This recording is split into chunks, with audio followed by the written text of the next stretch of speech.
оразаны мұнафық адам ұстай алмайды. Яғни 200-ді адам. 200-ді адам біздің қатарымызда намаз оқып, жаңағыдай бір жақсылыққа жаршы болып, жанымызда жүре беру мүмкін.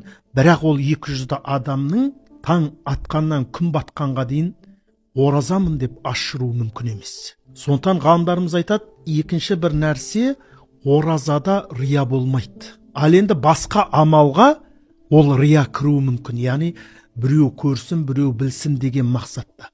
Алла үшін жасалған амалды біз Алла тағалаға тікелей қоя аламыз. Мысалы, үңгірге кірген 3 адамның оқиғасы белгілі ғой, жаңағыдай өздерінің Алла үшін жасаған бір амалдарын Алламен ортаға қойып, үңгірден құтылғаны секілді. Сол секілді бұл ораза Алла үшін болады. Сол амалымызды Алламен өзіміздің арамызға қоятын болсақ, Алла тағала біздерге тілеген тілек дұғаларымызды не істейді?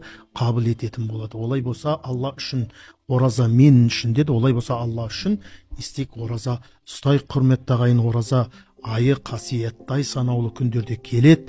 Бір айдың ішінде өтіп кетеді. Сондықтан осы үлкен нығметтен, осы үлкен мүмкіндіктен істемейік, сауабынан, жақсылығынан айырылып қалмайық. Субханак Аллахумма бихамдик, ва нашхаду ан ла илаха илля ант, ва настағфирука ва натубу илейк. Алла тағала қабыл етсін ниеттерімізді.